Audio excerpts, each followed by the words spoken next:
എല്ലാവർക്കും നമസ്കാരം. നമ്മുടെ പുതിയ വീഡിയോയിലേക്ക് എല്ലാവർക്കും സ്വാഗതം. ഇന്ന് നമുക്ക് അവൽ വിളയിക്കാവേ.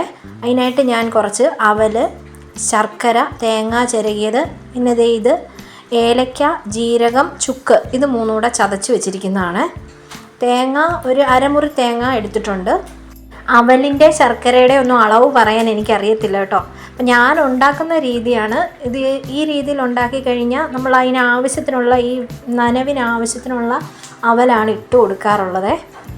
അപ്പോൾ അതേ ഞാൻ ആദ്യം ഒരു നല്ല ചൂടുകട്ടിയുള്ള പാത്രം അടുപ്പേ വെച്ച് നന്നായിട്ട് ചൂടായി വരുമ്പോൾ നമുക്ക് ആവശ്യത്തിനുള്ള മധുരത്തിനുള്ള ശർക്കര അതിലേക്കിട്ട് കുറച്ച് വെള്ളവും കൂടി ഒഴിച്ചൊന്നത് ഉരുക്കിയെടുക്കാം. ഇതിപ്പം കട്ടയും കല്ലും ഒന്നും ഇല്ലാത്ത ശർക്കരയാണ്, അതുകൊണ്ട് ഡയറക്റ്റായിട്ട് അങ്ങനെ ഇടുന്നു. അല്ലെങ്കിൽ നിങ്ങൾക്ക് കല്ലൊക്കെ ഉള്ളതാണെന്ന് സംശയം ഉണ്ടെങ്കിൽ നന്നായിട്ടൊന്ന് ഉരുക്കിയിട്ട് അരിച്ചെടുത്താൽ മതിയേ. ഇനി ശർക്കര അത്യാവശ്യം ഒന്ന് ഉരുകി വരുമ്പോഴത്തേക്കിന് ഞാൻ കുറച്ച് നെയ്യ് അതിലേക്ക് ഇട്ട് കൊടുക്കുന്നുണ്ട്. ഒരു 2 സ്പൂൺ നെയ്യ് ഇട്ട് കൊടുത്താൽ മതിയേ. അപ്പോൾ ആ അവൽ വിളയിക്കുന്നതിന് മൊത്തത്തിലൊരു നെയ്യുടെ ടേസ്റ്റ് വരും കേട്ടോ. ഞാൻ ഈ അവൽ വിളയിച്ച് കഴിഞ്ഞ് പിന്നെ അതിലേക്ക് നെയ്ക്കകത്ത് പരിപ്പൊന്നും വറുത്തിടുന്നില്ല. ഇവിടുത്തെ പിള്ളേർക്ക് പരിപ്പൊന്നും വറുത്തിടുന്ന ഇഷ്ടമില്ല, അതുകൊണ്ടാണ് ഞാൻ ഇങ്ങനെ നെയ്യ് ഇട്ട് കൊടുക്കുന്നത്. പിന്നെ ആ ശർക്കര ഉരുകി വന്നപ്പോൾ ഒരു നുള്ളു ഉപ്പും ഇട്ട് കൊടുത്ത്, പിന്നെ നമ്മൾ ചതച്ച് വെച്ചിട്ടുള്ള ഏലക്കായും ജീരകവും ചുക്കും കൂടെ ഇതിലേക്ക് ഇട്ട് കൊടുക്കാം.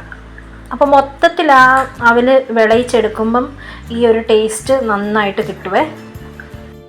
അപ്പോൾ ശർക്കര കട്ടയെല്ലാം നന്നായിട്ട് ഉരുകി കഴിയുമ്പോഴത്തേക്കിന് നമ്മൾ ചിരണ്ടി വെച്ചിട്ടുള്ള തേങ്ങായും കൂടി ഇട്ട് ഈ ശർക്കരപ്പാനിക്കകത്തിട്ടൊന്ന് വരട്ടി കൊടുക്കാം. അപ്പോൾ ഈ സമയം വേണമെങ്കിൽ നനവ് കുറച്ച് കുറവാന്ന് തോന്നുവാണെങ്കിൽ കുറച്ച് വെള്ളം ഒഴിച്ചു കൊടുക്കാവേ. വെള്ളം ഒഴിച്ചു കൊടുത്താൽ നന്നായിട്ട് തിളപ്പിച്ച് ഒരു കട്ടി പരുവത്തിലാക്കി എടുക്കണേ.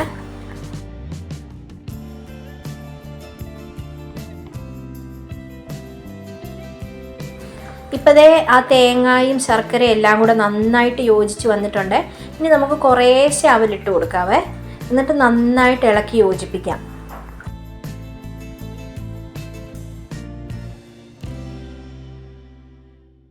ഇതിങ്ങനെ ഇളക്കി യോജിപ്പിക്കുമ്പോൾ നമ്മുടെ ഈ അവലിലെല്ലാം ശർക്കര നന്നായിട്ട് കോട്ടായി വരണേ.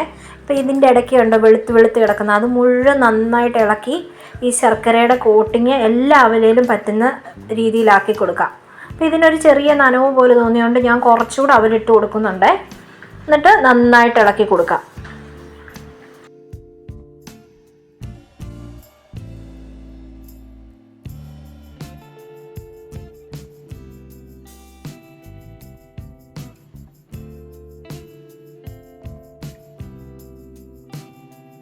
അപ്പോൾ അതേ നമ്മുടെ അവൽ വിളയിച്ചതിൻ്റെ ലാസ്റ്റ് സ്റ്റേജായേ. ഇപ്പോൾ നമുക്കൊരു 2 സ്പൂൺ പഞ്ചസാര ഇതിലേക്ക് ചേർത്ത് കൊടുക്കാവേ. അപ്പോൾ ഈ ചൂടിനകത്തിട്ട് ഈ പഞ്ചസാരയും കൂടെ നന്നായിട്ട് ഇതിലോട്ട് യോജിക്കണം കേട്ടോ. പഞ്ചസാരയും കൂടെ നന്നായിട്ട് ക്യാരമലൈസായി ഇതിലേക്ക് പിടിച്ച് കഴിയുമ്പോൾ നമ്മുടെ ഈ അവൽ വിളയിച്ചതിനൊക്കെ ഒരു നല്ല തിളക്കം കിട്ടുവേ.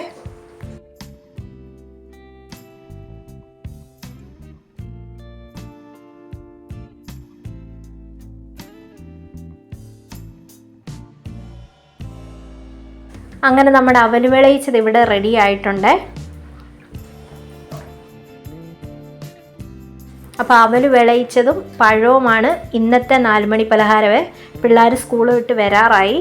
അപ്പോൾ ഇന്നത്തെ വീഡിയോ ഇത്രയേ ഉള്ളൂ. ഇഷ്ടപ്പെടുവാണെങ്കിൽ ലൈക്ക് ചെയ്യാനും ഷെയർ ചെയ്യാനും സബ്സ്ക്രൈബ് ചെയ്യാനും മറക്കരുത്. Thank you for watching.